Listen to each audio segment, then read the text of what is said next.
What's up mga kababayan? News that matters here. Dito sa video natin ngayon ay ating panoorin o pakinggan itong mga nagbabagang balita. Matapang na binuweltahan ng mga abogadong itong sina Tamba, Zaldico at Estela Quimbo mga kababayan. Na wika nila dapat kasuhan sapagkat sila di umano ang nasa likod sa mga dokumento sa issue ng vice scam. At hinamon pa na magsalita itong sina Tambalo, Zaldico sapagkat kitang-kita na nananahimik sila ngayon at itong puppet lamang nila na si Bungit ang sumasalo sa kahiyupang ginawa nila sa 2025 national budget.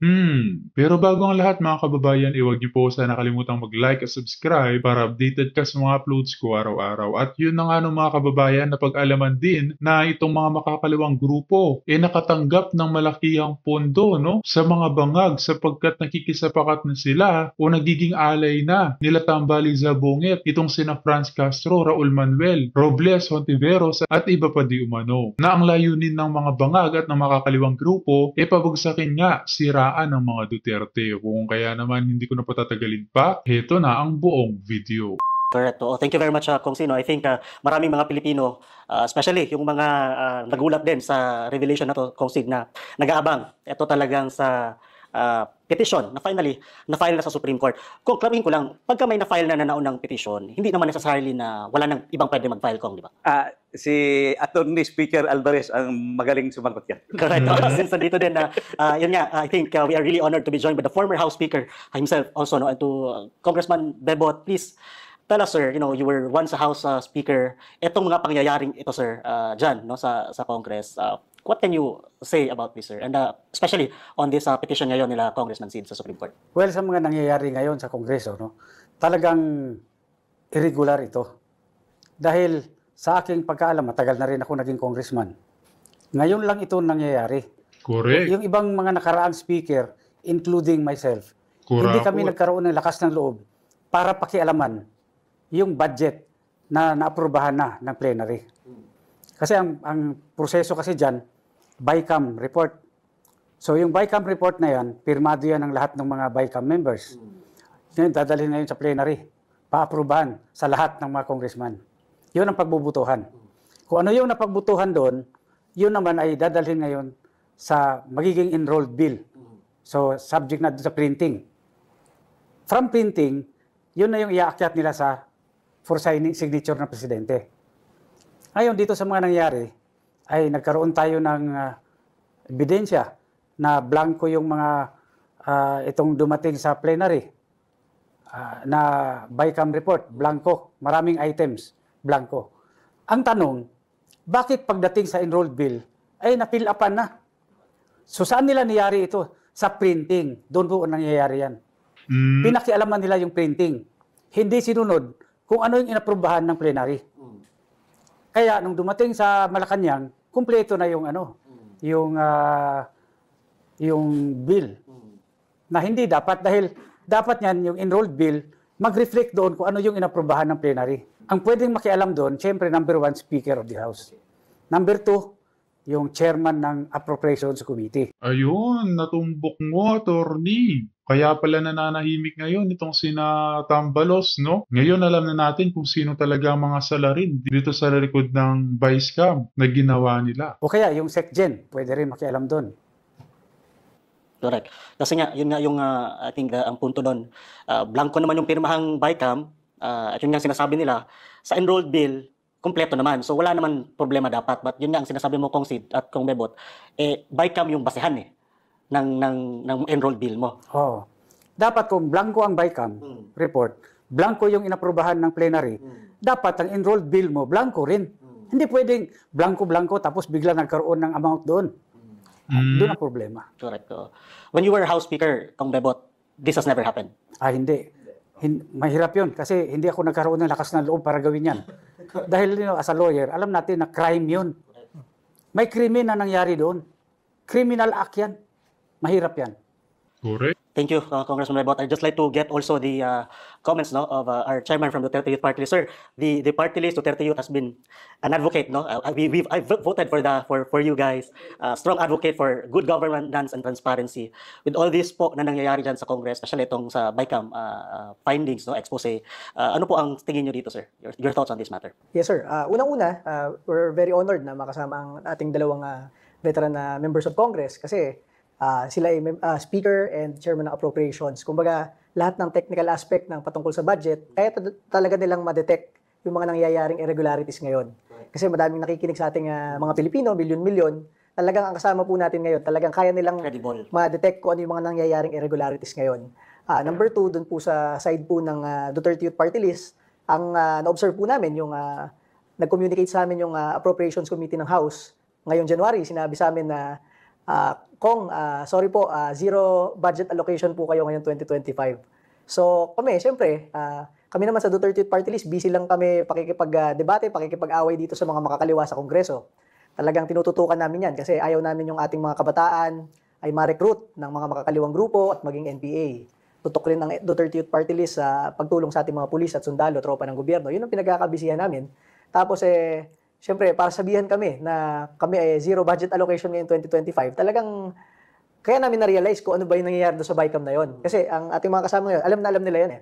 Pero kami, nalaman lang namin kung ano yung BICAM talaga. Kasi nabiktima kami doon sa BICAM. Sinabihan kami na there was a BICAM amendment na zero budget allocation po kami ngayon 2025. So, sana po, yun ang nare-realize nung kumbaga in layman's term, natanggalan po kami ng allocation. And sa amin, sa Duterte Youth Party List, okay lang yun. Grabe. Kasi ang pinaglalaban naman namin, kung anong pinaglalaban ng Pangulong Duterte sa kriminal. Kitang-kita talaga ang panggigipit sa mga malalapit sa mga Duterte, mga kababayan, mantakin nyo yun. Pinagkakaisahan ng mga tuta ni Bangag. Kaya hindi rin katakataka na ganadong manira, itong mga tuwadcom o tuta ng mga Bangag dito kay VP Sara. Kriminalidad sa mga drogista at sa NPA na terorista. Kaya suportahan po natin ang ating mga sinasabi ng ating mga house leaders dito dahil kung meron pong makakapansin ng mga irregularities ngayon, silang dalawa po yun. Naging House Speaker po natin, Congressman Bebot Alvarez, and House Appropriations Chairman, Kong Sid Ungab po. Thank you very much, sir. Balikan ko lang I think it's very disheartening to know na I think you're one of the few party list there na talagang lumalaban sa yung illegal recruitment ng mga kabataan na sumali sa mga makakaliwang grupo. And now, isa kayo sa maging biktima or na zero ang budget. Sir, tanong ko lang, how will this affect now your programs and initiatives? Having no budget at all, how can the office function? Wala naman po. Tayo naman talaga sanay na talaga nakatutok sa pakikipag-away dito sa mga makakaliwang grupo. Alam niyo, noong panahon ni Pangulong Duterte, pag upo niya, ang NPA ay 89 guerrilla fronts. May batalyon pa, may mga balangay at pulutong. Sa Kongreso, 8 silang kongresista na makakaliwa. Nung midterm ni Pangulong Duterte, yung 8 naging 6 na lang. Nung paalis na si Pangulong Duterte, 2022, yung 8 na naging 6 ay naging 3 na lang. Tapos yung guerrilla fronts ng NPA, mula 89, naging 13 na lang. Naubos yung batalyon at mga balangay ng NPA. Napakalaking tulong nito para sa ating mga pulis at sundalo. Talagang nawala yung mga teroristang NPA, nadurog sila. Kaya nga po, ang kinakakaba ko, actually hindi yung pagkawala ng budget sa Duterte Youth Party List Kasi nakikita kong very active ngayon yung mga makakaliwang kongresista. Baka sa kanila pala napunta yung ibang malalaking budget. Nag-file pa sila ng impeachment complaint laban kay Vice President Sara Duterte. Maaari yan, lalo na't kitang-kita naman na may mga nagagawa silang rally na pwedeng ponduhan nila. First time ko makita na nag-reunion yung mga 12 dating makakaliwang kongresista and incumbent. So baka sila yung nabigyan ng malaking budget. And alam nyo, hindi lang makapagsalita ang ating mga pulis at sundalo, merong epekto sa kanila yan. Pag malakas yung mga makakaliwang kongresista, malakas rin yung recruitment to replenish the ranks of the NPA. Sino bang pinapatay ng NPA? Ating mga pulis at sundalo.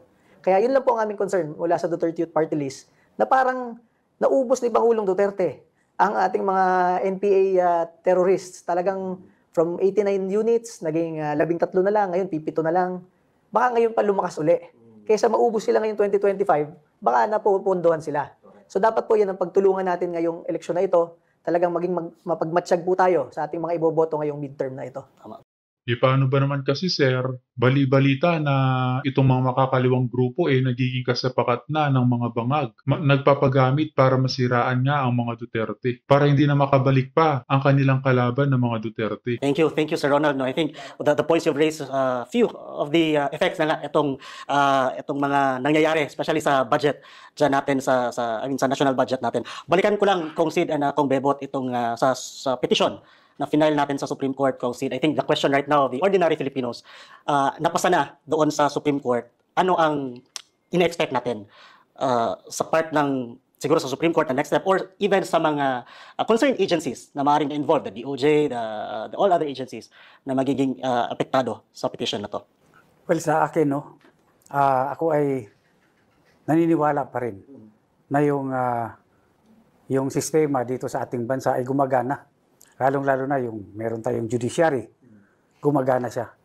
At hindi sabihin natin na kagaya ng ibang mga ahensya na natatakot.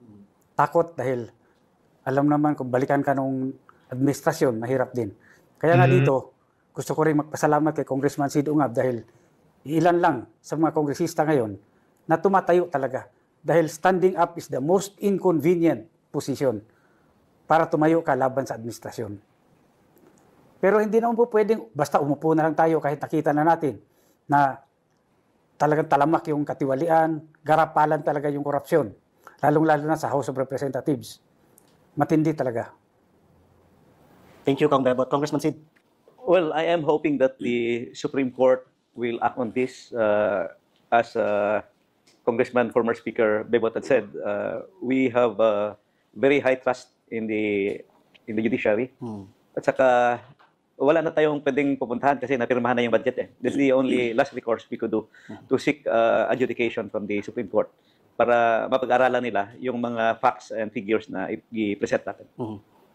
Congressman Sid, since we have a lawyer here also, Congressman Bebot, ito kasi ang tanong ngayon ng taong bayan, ano? Ito na nga na-file nga itong petition.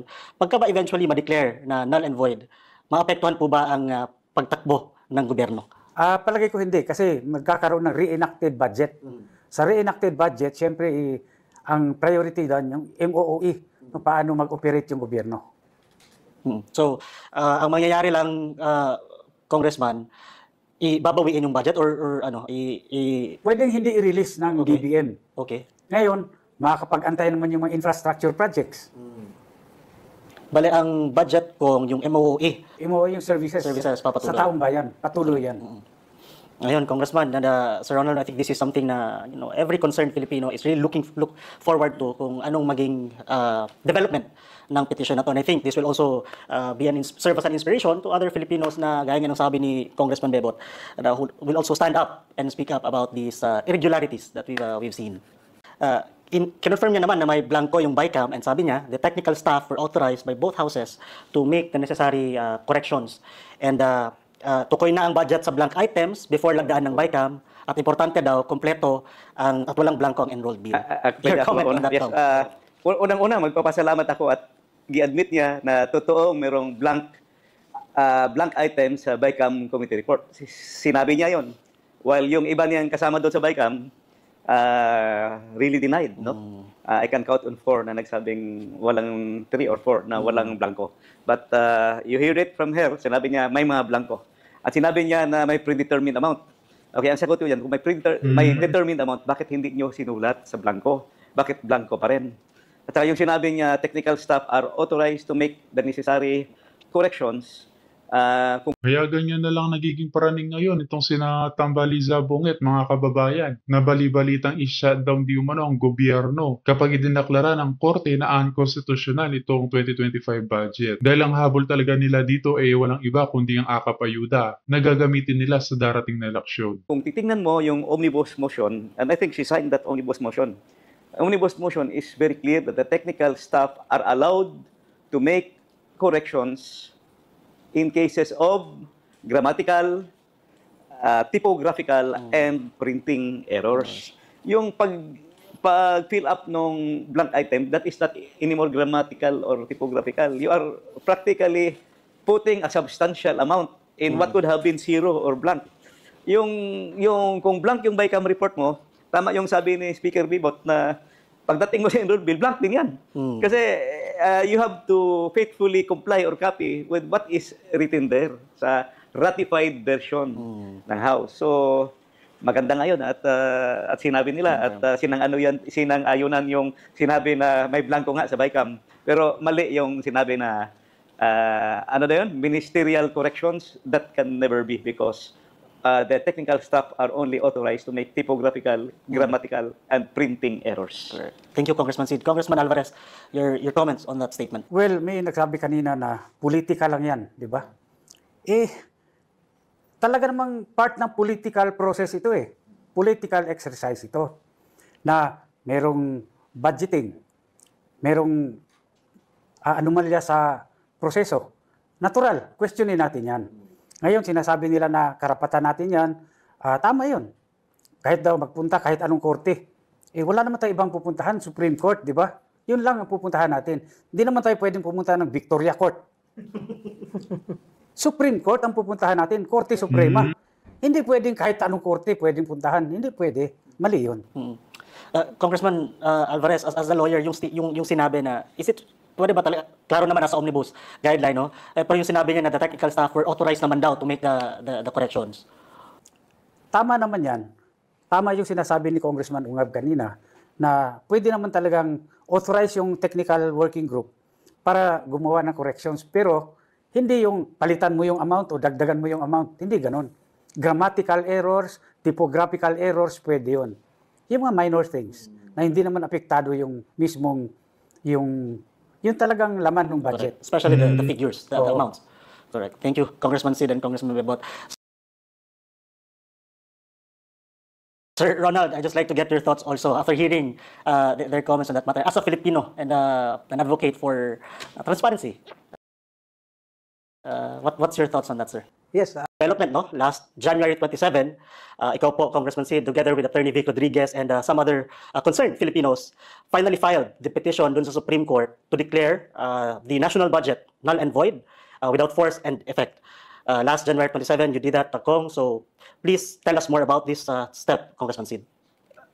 Yung grupo ni Attorney Vic, they were a group of lawyers who studied the legality, constitutionality, validity of the issues behind the 2025 national budget. Ito yung kasama na yung mga data na binigay ko sa kanila, saka yung mga na-discuss natin.